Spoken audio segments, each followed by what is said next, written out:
من ایران هدایتی هستم. اومدم با هم یه خونه مشتی یعنی بسازیم، خونه رو بگردیم، مشته رو بگردیم. خب بریم سراغ ویدیو.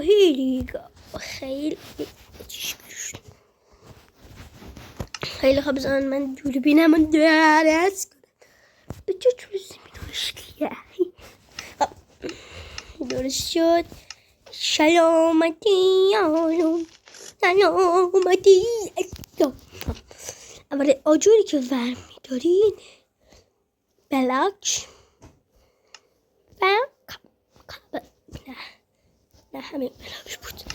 آره بچه ها یک دو سهشون اول خونش یک سه بلاک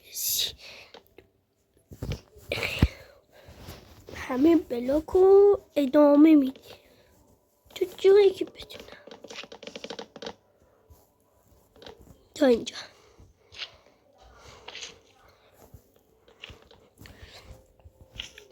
این خونه بزرگ ترین خونه دنیا رو آموزش بازین شعله اومد تو دستمون. خیلی اول قدرت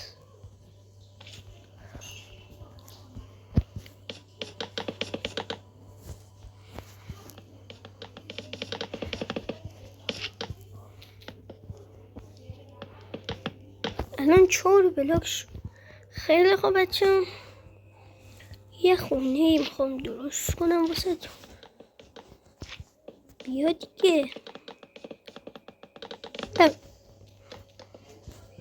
خیلی خوب اولین دیوارش اینه.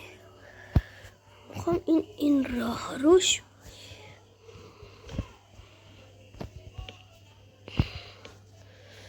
خونه انقدر بزرگه که همه جا هست چون خیلی خوب فروشم هست. بره خیلی اینجا بگن چرا استوب کردم. انگیله خیلی بچه هم الان باید اینجا ببندم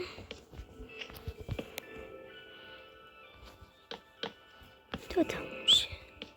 اینجا واسه درشه.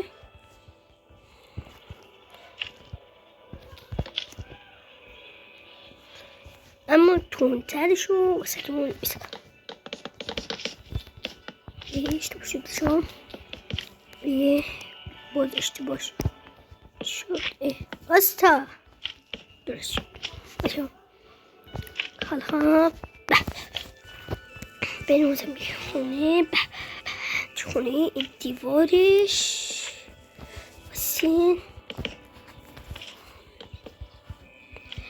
خود خونش همه خونه رو میبینی باز بالاترش درست کنم که الان یک خونه واسه اول اتاقش اینه واسه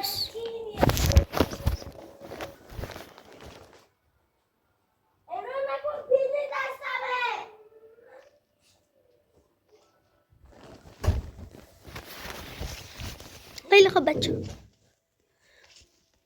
ریدم باز گاو اینجا چی میگه بچه یه لحظه باسی من گاو بکشم.